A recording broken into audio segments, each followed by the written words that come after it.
ባሳለ ሀገርክን አትልቀቅ። ሰበር ዜናችን እንደቀጠለ ነው። እንግዲህ ቡዜ ማይክል ጃክሰን ይዞ መጥቶ ፍቅርን ቢያስተዋውቃት ፍቅርን ተቀባይነት እንደሌላት ነው ቡዜ ያሳየችን።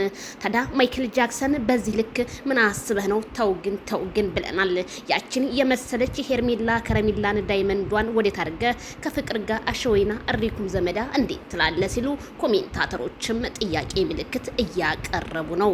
ታዲያ በዚህ በቪዲዮ ላይ ቡዜ በጣም ተናዳና አብርሃም ግን እየሳቀባት ቢሆንም ግን ቡዜ ከውስጧ ያለውን ታለንት ጸጉሯን እስከ ማቆም ደረጃ ድረስ ብትደርስም ግን ምንም ውሳኔ መወሰን ስላልቻለች በዝምታ ነገሮችን አልፋለች። ነገ ግን ቡዜ ከአንቺ ቪዲዮ እንጠብቃለን። በዛ ላይ ፍቅርዬ አርጋ ስስማት እንደው የቡታጅራ ልጆች ግን በጣም በቃ አይናፋር አይደላችሁም እንዴ? ሰውን አትፈሩም እንዴ? እንደዚህ ከማይክል ጃክሰን እጁ ስጨብጩ ምናምን የድሮ ጓደኛዬ ናት። አንቺ ወደ ውጭ ሀገር ባለች ሰዓት አልከታይ ማይክል ጃክሰን ድሮና ዘንድሮ ተገለባቢጦሽ ሆነብን። እንደው እስኪ ለማንኛውም ክፉ ነገር ባንናገር ሁላችንም መልካም ይመስለናል። እና ቡዜ ምንም ያጠፋችው ጥፋት የለም። እዚህ ጋር ቡዜ ተቀባይነት በቃ አልተቀበለችውም።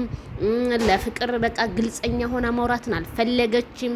ሰላም ስንትላት እንኳን እያየን ነው። ስለዚህ ቡዜ አቋም ያላት ሴትዮ ናት። ቡዜ በጣም ነው የምንወድሽ፣ በጣም ነው የምናከብርሽ። አብርሃም ብዙ ቢገፋፋሽም አንቺ ግን ቆራጥነትሽን አሳይተሽናል። ቴንኪው ቡዛዬ።